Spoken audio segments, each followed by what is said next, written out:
Good evening and welcome to the October 14, 2024 special session and work session of the Mayor and City Council. First, we have a special session, and in order to conduct it, we need to have a motion. Mr. Mayor, I move that the Mayor and City Council of the City of Gaithersburg conduct a special session on Monday, October 14th, 2024, solely to take final action on the Development Rights and Responsibilities Agreement, or DRRA, for the Lakeforest redevelopment. Second. All those in favor, please say aye. Aye. Any opposed, say nay. Okay, that carries unanimously, and I will turn it over to Frank to introduce the topic. Thank you. Good evening. I am Frank Johnson, Deputy City Attorney, here to introduce this policy discussion on the DRRA that has been submitted by Kevin Rogers of Lakeforest Development, LLC, was accepted during your regular meeting on June the 17th, 2024, and as required by the City Code, referred to the Planning Commission, which at their September 4th, 2024 meeting determined the agreement contains an enhanced public benefit and is in conformance with the city's comprehensive plan. With that referral and Planning Commission determination, a public hearing, as required also by the City Code, was held on September 26th. Public record remained open for 10 days until October 4th, 2024 at 5 p.m., and tonight is the targeted date for the policy discussion. There are 14 exhibits in the record. Testimony offered at the public hearing was in favor of the DRRA. One offered concern with applying current laws throughout the future years of the development, which may be several decades in advance.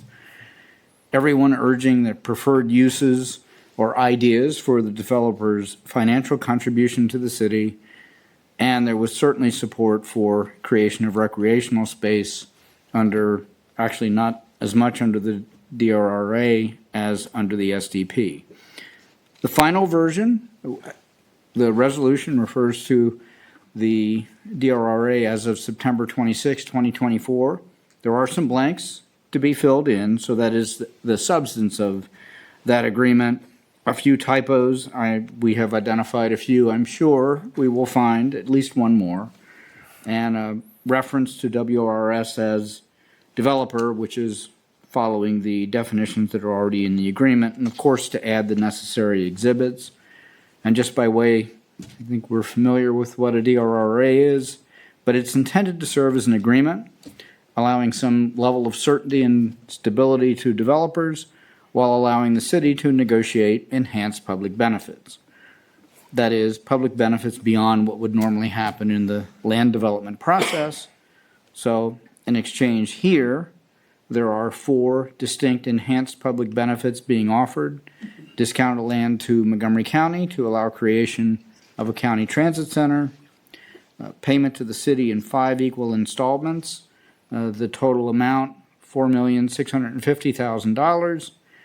Beginning with the first use and occupancy permit or no later than September 30th, 2027, and that can be used for any civic purpose, including but not limited to recreation, education, social or cultural activities, program support, and the list goes, well, affordable housing fund or capital improvements program, I'll cover them all.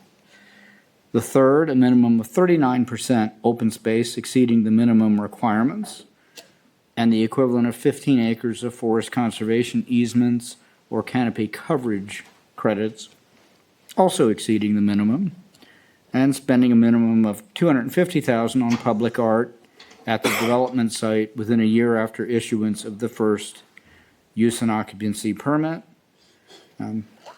Tonight, we're here, staff are recommending your approval tonight of the substance of the final September 27th draft of the DRRA, authorizing the city manager to execute that agreement on your behalf, and I'm very happy to answer any questions.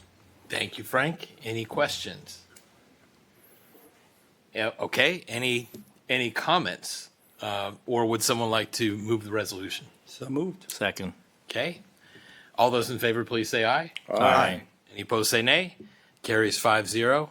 And just like that, we have an approved DRRA, and I want to congratulate WRS and their team and our city staff and the council for getting us to this point.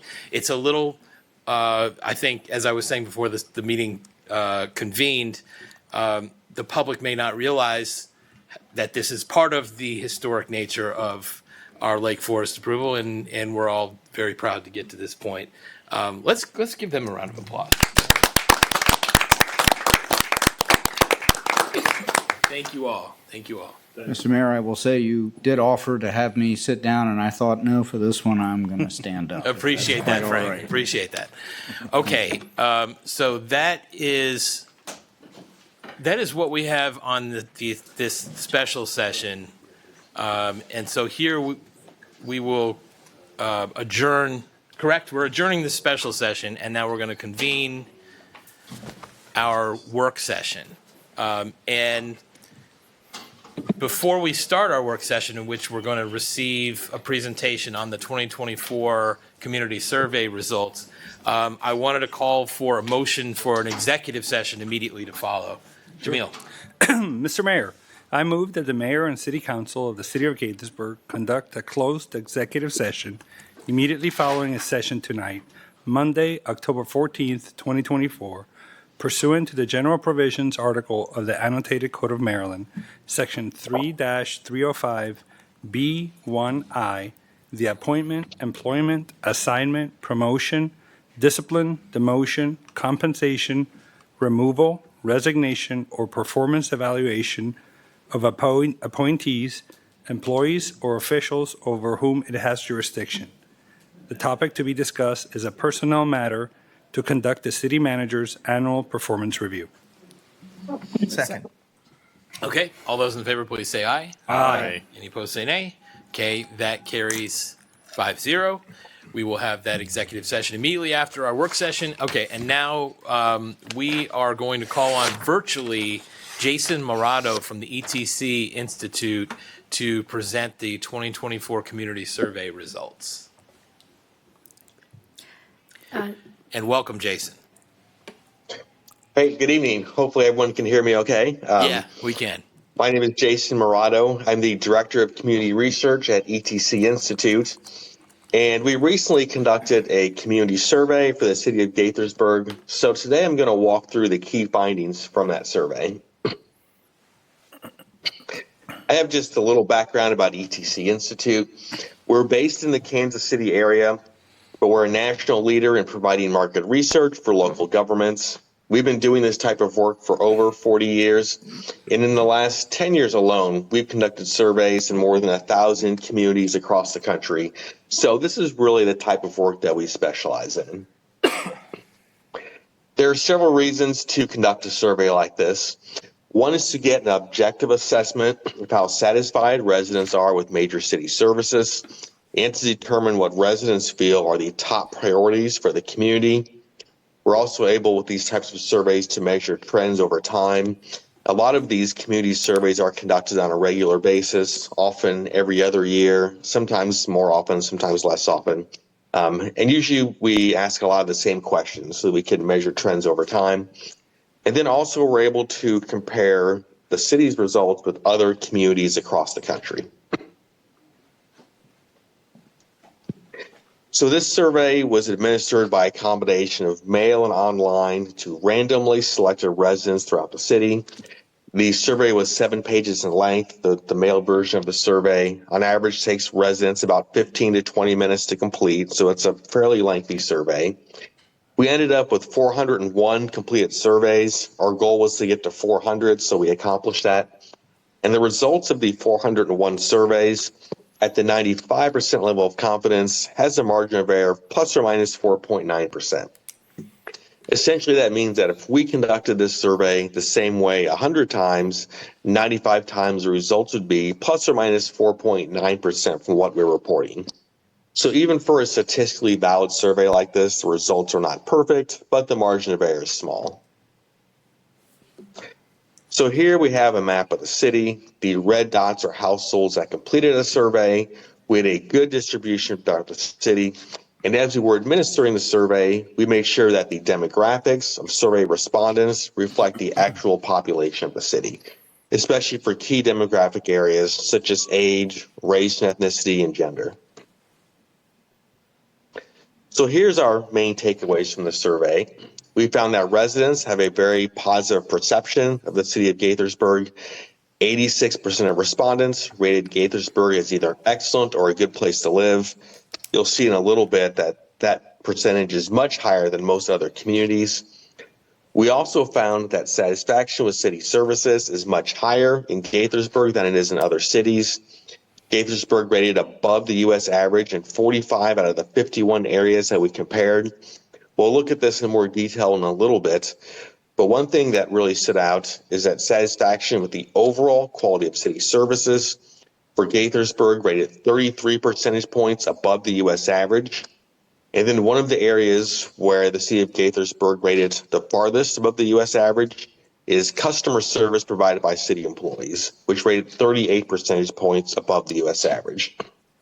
And then the top overall priorities are traffic flow and ease of getting around the city, maintenance of city streets, public safety, and affordable housing. So first we'll look at some general perceptions that residents have of the city. Here we ask residents to rate their perceptions of the city of Gaithersburg in a number of different ways. You can see the dark blue are residents who gave a rating of excellent, the light blue is good, the gray is neutral, and we interpret neutral as average or meeting expectations. It's a rating of a 3 on a 5-point scale, so it's not a bad rating. And then the pink are those who gave a rating of below average or poor. So if you look at the top of this chart, you can see that most respondents rated Gaithersburg as an excellent or a good place to live and to raise children. So here's another question about more perceptions of the city.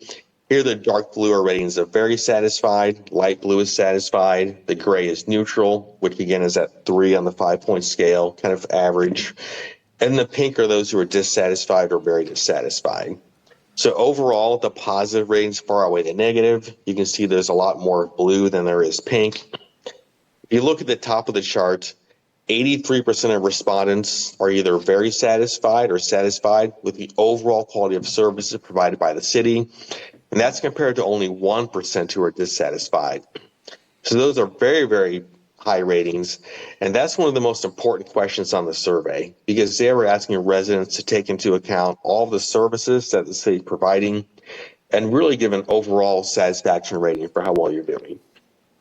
The other highest rated areas were the openness and acceptance of the community towards people of diverse backgrounds, the quality of city-sponsored special events and festivals, and the quality of neighborhoods. This was the very first question on the survey. Here we're asking residents to rate major categories of city services. So on this question, we're asking residents to rate these areas at the big picture departmental level. And then later on in the survey, we asked about some more specific areas within some of these categories. So once again, the blue are the positive ratings, the pink are the negative, and you can see the positive ratings far outweigh the negative. The lowest rated area was traffic flow and ease of getting around Gaithersburg, which is on the bottom row of this chart. But even for that, you had 49% of respondents who were satisfied compared to 28% who were dissatisfied. If you look at the top of this chart, the highest rated areas are parks and recreation, programs and facilities, recycling and yard waste, customer service from city employees, the quality of city buildings and facilities, and the overall quality of police services.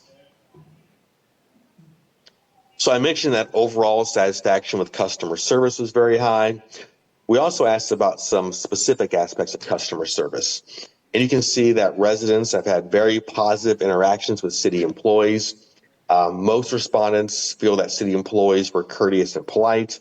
Most feel that they did what they said they would do in a timely manner. Most respondents felt that employees gave prompt, accurate, and complete answers to questions. And most also felt that city employees helped resolve residents' issues to their level of satisfaction. So we also found that city services is high in all areas of the city. Here we once again have that map of the city, and here we broke the results out by census block group. So these are fairly small areas, and this tells us if residents in different parts of the city have different perceptions of the city or rate services differently. This map is based on the overall quality of city services. You can see the entire map is blue. This means that residents in all parts of the city are satisfied with the overall quality of city services, and it means you're doing an excellent job providing services equally throughout all parts of the city. Sometimes what happens is, even if the ratings are very positive overall, once you break the results down into these smaller geographic areas, you might see some pockets where residents are not as satisfied with city services as those in other parts of the city. But here you can see that's not the case. This map shows how residents feel about Gaithersburg as a place to live, and you can see the entire map is blue. Quite a bit of it, in fact, is dark blue, which is the highest possible rating. So this tells us that residents throughout Gaithersburg are satisfied with the city as a place to live. So I mentioned earlier that satisfaction with city services is much higher in Gaithersburg than other cities. Gaithersburg rated above the U.S. average in 45 out of the 51 areas that we compared, and you rated significantly higher in 42 of those areas. And by significantly, we mean 5% or more above the U.S. average. The city of Gaithersburg also rated above the regional average in 37 out of the 51 areas, and that includes significantly higher in 34 of those areas. So as we go through these next few charts, the dark blue line are Gaithersburg residents who gave positive ratings, so either very satisfied or satisfied. The light blue are the positive ratings for residents in the Atlantic region. That includes residents who live in the state of Maryland as well as some surrounding states. And then the gray bar are the satisfaction ratings for residents from all across the country. This benchmarking data is based on a national survey that ETC Institute conducts every 1 to 2 years with about 10,000 randomly selected residents from all across the country. So to go through these charts, I put blue arrows by the places where Gaithersburg rates significantly higher than the regional and national average, red arrows where you rate significantly lower. So this first chart is for perceptions of the city. You can see Gaithersburg rates much higher than other cities as a place to live, as a place to raise children, and as a place to work. For example, 86% of respondents are rated Gaithersburg as an excellent or a good place to live. The national average is only at 49%. Now, when it comes to the city as a place to visit, your ratings are on par with other communities, and as a place to retire is the only area where the ratings are a little bit lower. Here's some more perceptions of the city. You can see in all of these areas, Gaithersburg rates significantly higher than the regional and national average. If you look at the top of this chart, 82% of respondents are satisfied with the overall quality of city services. And you can see that the regional and national average are only around 50%. And again, that's one of the most important questions on the survey because we're asking residents to rate the overall quality of city services. You can see Gaithersburg also rated much higher than other cities when it comes to the openness and acceptance of the community towards people with diverse backgrounds, much higher when it comes to the image and appearance of the city. Gaithersburg also rated higher than other cities when it comes to leadership provided by elected officials, as well as the effectiveness of local government managers and appointed staff. And then if you look at that bottom row, 59% of respondents were satisfied with the value they receive for city taxes and fees. 59% might not seem like a high number, but you can see that the regional and national average are just barely over 30%. So a satisfaction rating of nearly 60% for the value received for city tax dollars and fees is almost double the regional and national average. This chart shows comparisons for major categories of city services. You can see in most areas, Gaithersburg rated much higher than other communities. That includes parks and recreation, recycling and yard waste, customer service from city employees. That's one of the areas where Gaithersburg rated the farthest above the national average. You had a 77% satisfaction rating. Both the regional and national average are just under 40%. Gaithersburg also rated much higher than other cities when it comes to the maintenance of streets, sidewalks, and infrastructure, communication with the public, and enforcing codes and ordinances. Traffic flow and ease of getting around. The city didn't rate quite as high, but the ratings are not bad. They're really just more on par with other communities. And then when it comes to communication, you can see that the city of Gaithersburg rates much higher than other cities in all four of these areas. The ease of access to information about city programs, the usefulness of the city's website, efforts to inform residents about local issues, and then the level of public involvement in local decision making. So now we'll take a look at top priorities for the community. Here we ask respondents, which of these community issues should be the city's top priorities over the next 2 years? So residents can pick up to 3 items from this list. You can see that the top 2 priorities are public safety and affordable housing, followed by infrastructure maintenance.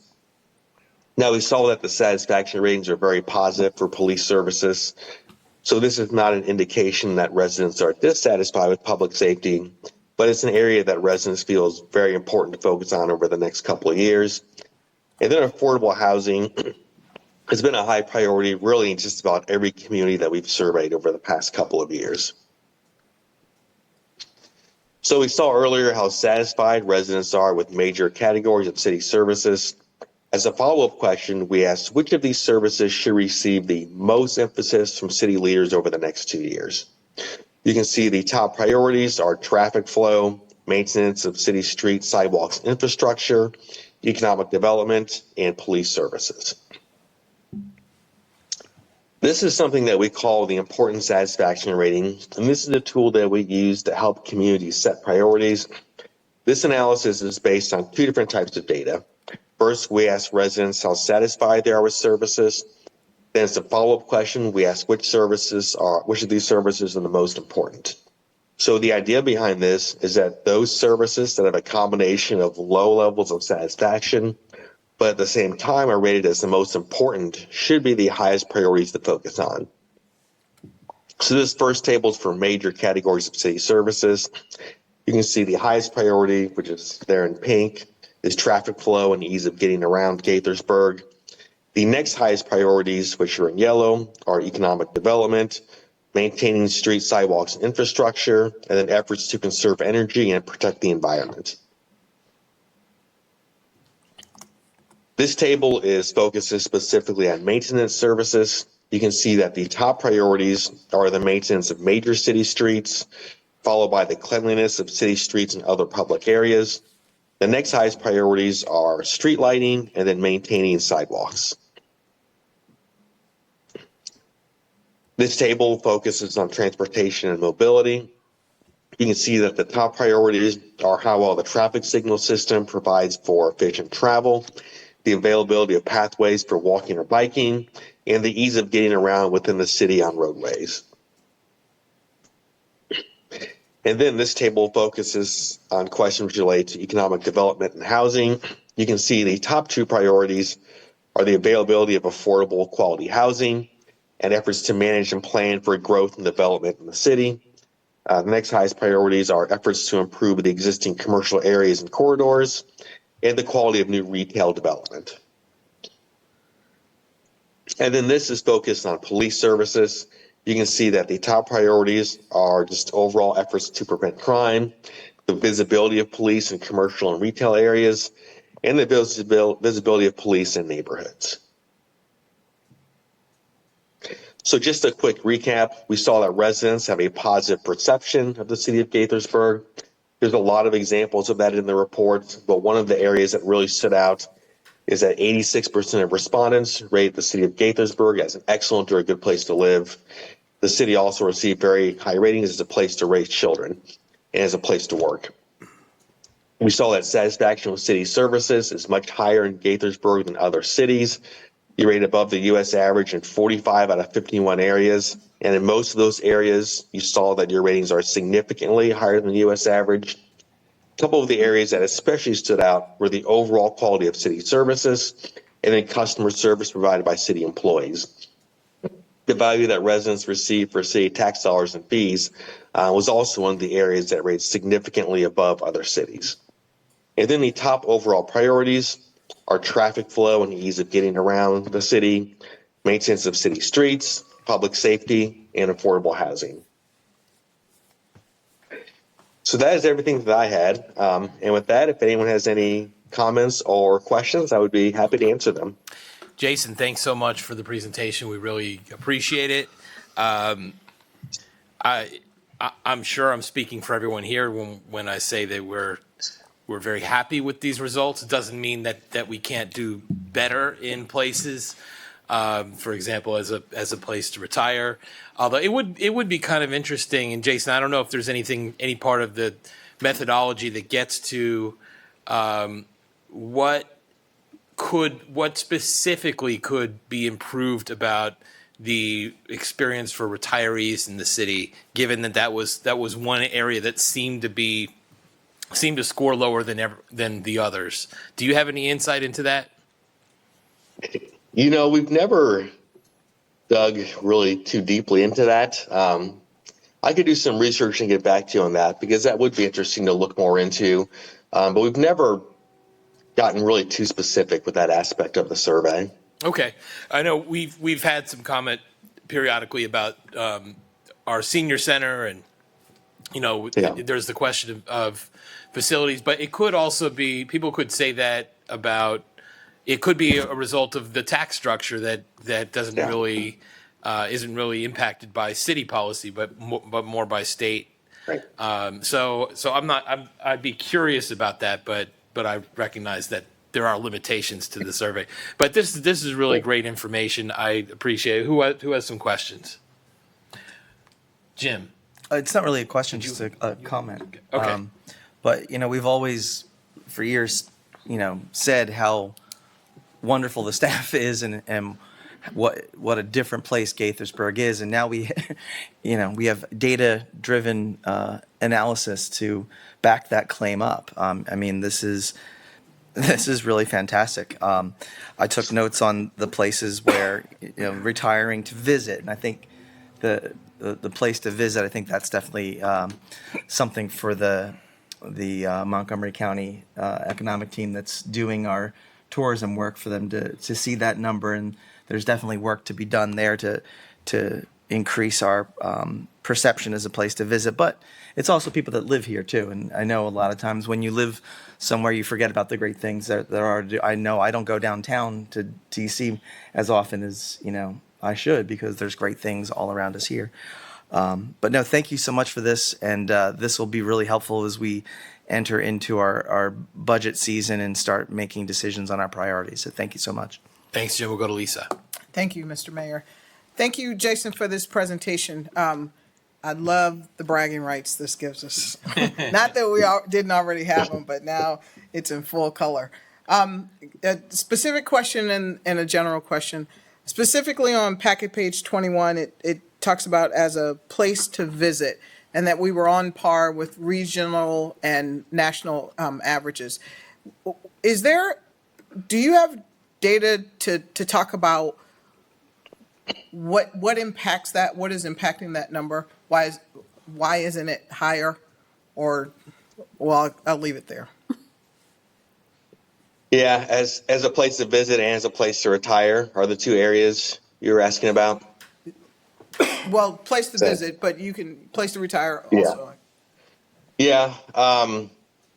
I think there's a lot of things that play into both of that, and we really haven't done a lot of in-depth research on either of those. But I could look into it a little bit more and get back to you. But Okay.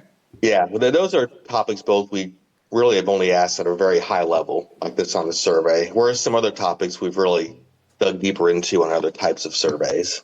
Okay.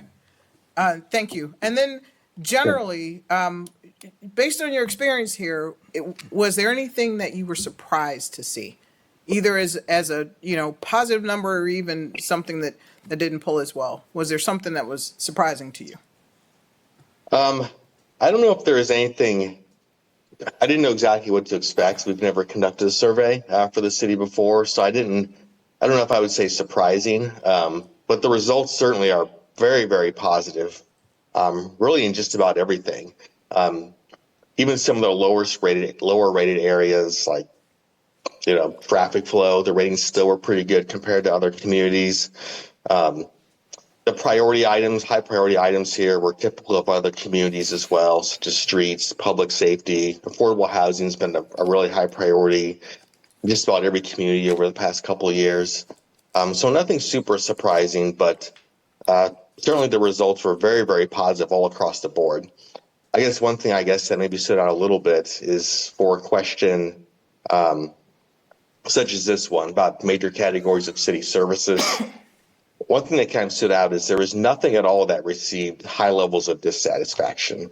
Even the lowest rated area was traffic flow had almost twice as many positive responses as negative. Usually, even for cities that are very high performing cities, like Gaithersburg, usually there's at least one or two areas that have 30 or 40% or even more of residents who are dissatisfied. So maybe that's one thing that stood out a little bit surprising in a positive way. But certainly overall, the results are extremely positive. All right, thank you. I think I want to start every meeting with this presentation. Okay, we're going to go to Rob and then Neil and then Jamil. Thanks, Mayor. Thank you for the presentation. First question may be a hybrid ETC slash city manager question is, we've got the data in, what's next? How are we going to utilize this data to improve whatever it is we're going to look to improve?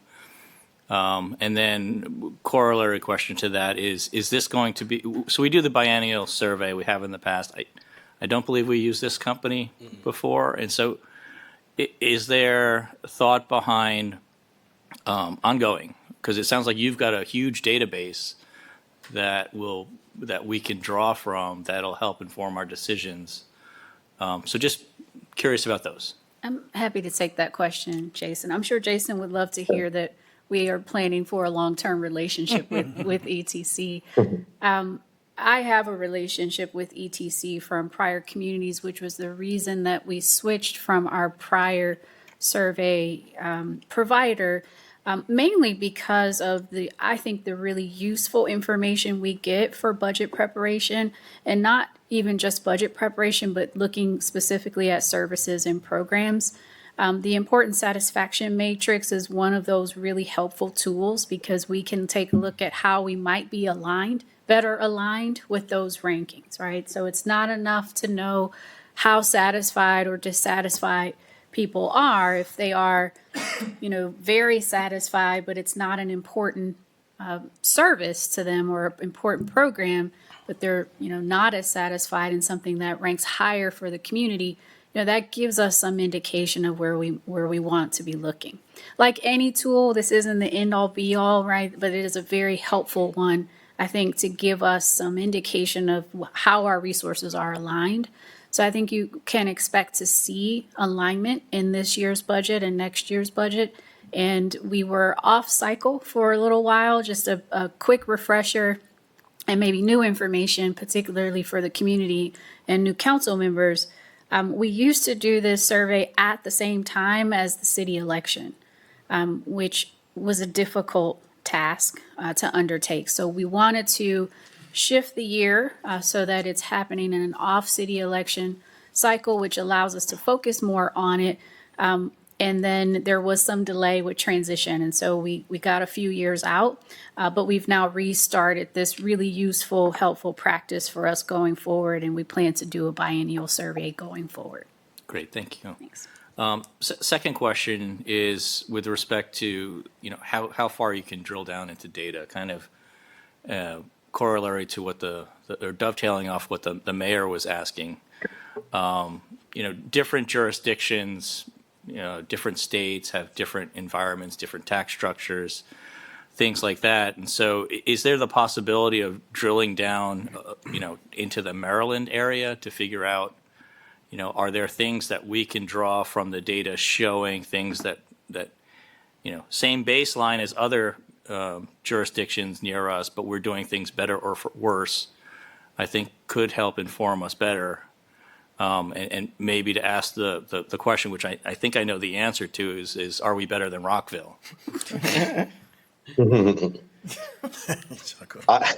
don't think we've conducted a survey for them, so I couldn't say, but there's all kinds of ways we can benchmark Gaithersburg with other communities. For the purposes of the report as well as the presentation, we just did kind of, overall U.S. average and then a regional average, which included a number of states. But there are other ways we could, benchmark your results, whether it be just the state of Maryland or, based more on size of the city. So there's certainly a lot of ways we could take a deeper look into the data. And then if I can add to that response, I think it's tempting for all of us to go to the lower ranked numbers, even though those numbers are still relatively high by comparison. I think it's human nature to go, okay, that one looks low. How do we focus our attention there?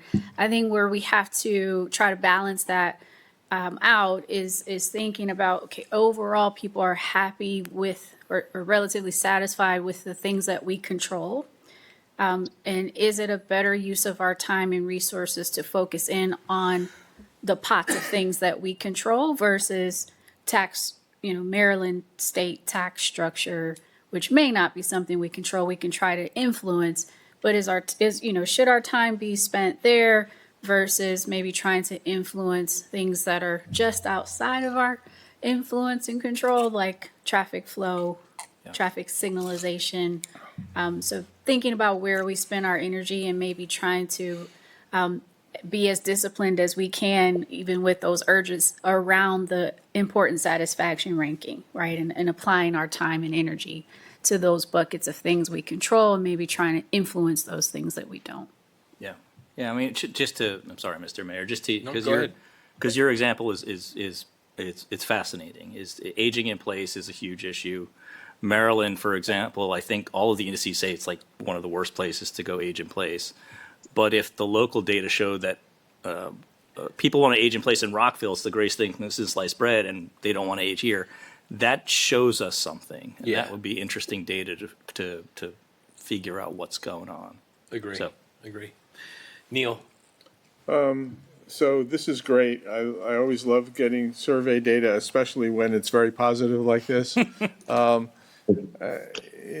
was many years ago, I was with a company that Lisa and I both worked for around the same time, and they did a survey, and they were very proud of the fact that they were getting much better scores than their competitors, only to find out when they really drilled into the data that basically all their competitors were getting an F and they were getting a D minus. I don't think that's clear. Clearly, that's not the case here, which is great. The one area I'm looking at on packet page 24, the bottom one, level of public involvement in local decision-making, which is something that we've wrestled with, where we have the best score, but it's only 46%. I'd be very curious as to whether there's any ways we can address that. And I mean, we're doing better than other folks, but it would be nice to know if that's something that people care about, or they're just happy to leave it to us, given that all the other scores look great. The other question I have, I know the sample size of 400 and some survey responses is probably not large enough for this, but I'm just going to ask anyway. Is it possible to do crosstabs? So, for example, we can look at all the people who said that they were less satisfied with the city as a place to retire, and see what else they had to say in these other questions. And maybe there's some trend that we can gather some data, even from the data that we have here. Or is when you start doing crosstabs, you end up with a pretty small sample, so it may not be enough to really drive us. What do you think? Yeah, that's a great question. I think the sample size is large enough to do some crosstabs. We can't break the results down into too many categories. Otherwise, I think the sample size would be too small. But we could break the results out by some basic demographic questions, such as age, maybe 3 to 4 age groups, gender, race, ethnicity. To see if there are some differences on really the retirement question, or really any of the questions on the survey. So we could do some of that with some limitations, but certainly we can do some crosstabs. The part about the level of public involvement in local decision making, that is, as you mentioned, an area where a lot of cities receive low scores. The national average is 34%. The regional average is only 38%. So Gaithersburg's 46% rating is actually very good compared to other cities. For that question, there's a lot of people who always give a rating of a 3 on a 5-point scale, which isn't bad, but more of kind of an average. So you had 32% who gave a rating of neutral, which is kind of an average rating. Just 22% who gave negative ratings. So that's kind of typical for that specific category. Okay, thank you. Jamil? A question on the survey instrument itself. If my memory serves me correct, I don't think there were any diagrams, pictures, videos, sort of movement with it, or progress meters. Any reason why? Yeah, there weren't any videos or pictures. No. Well, the survey is administered by a combination of mail and online. For the mailed version, I'm not sure. I guess we could include some pictures, but they typically don't print well, so I don't think it would be easy to read. Yeah, I guess I just don't really know that there was a need for it. Really for pictures, diagrams, videos, anything like that. For what these were just kind of questions about basic city services.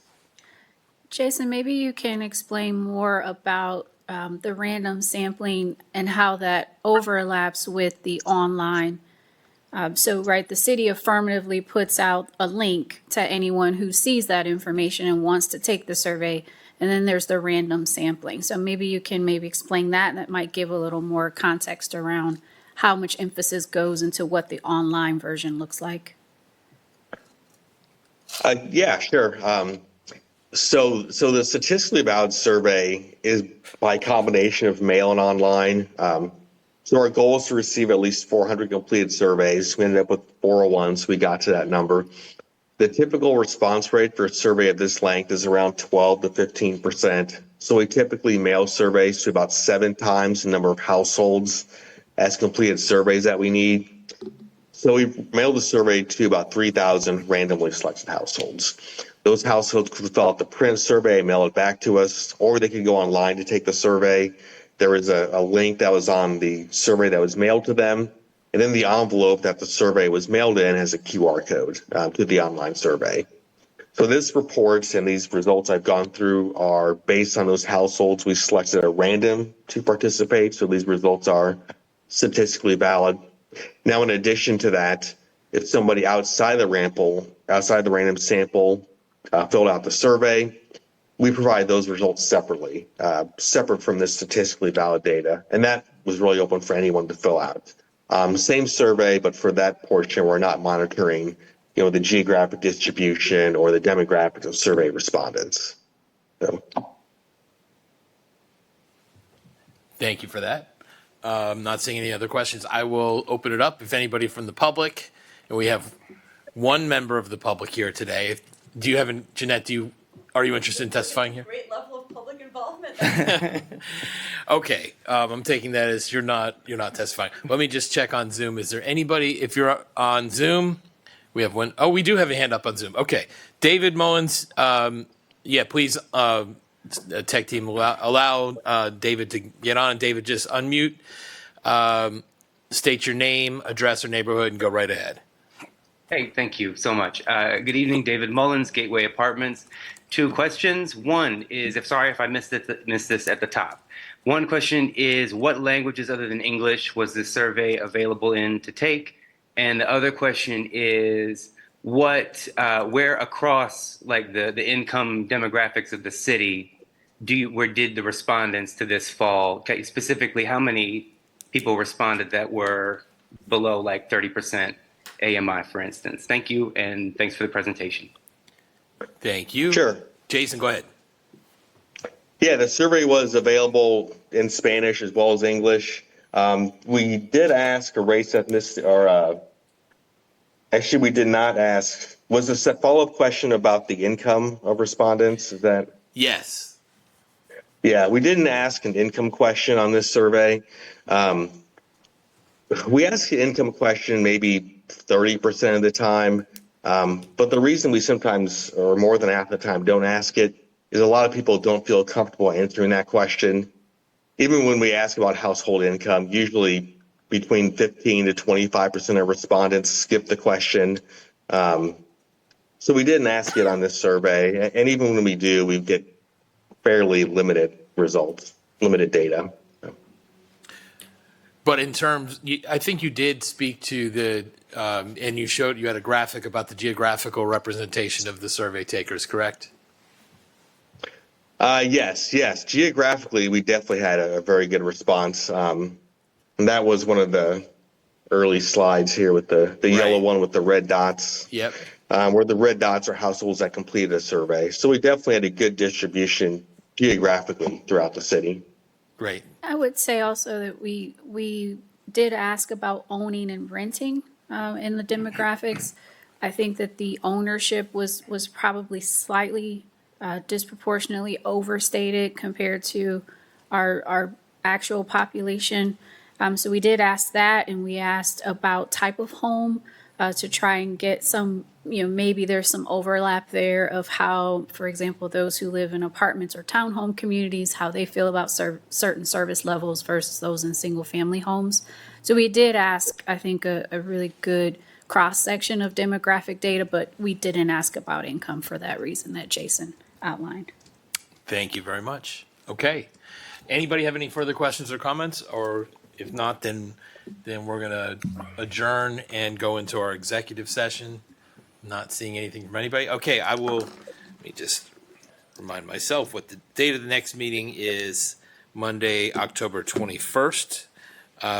Jason, thank you so much for the presentation, for the work you've done on this. We really appreciate it. I think I'm sure a number of us will be referring to it in a number of different ways because it's very good. So thank you very much, Jason.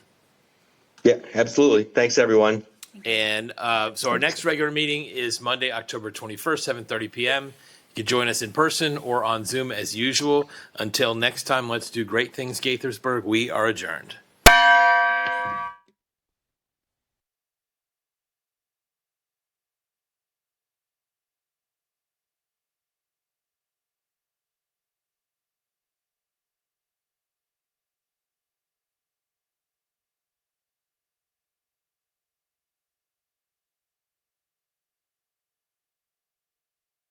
Recording stopped.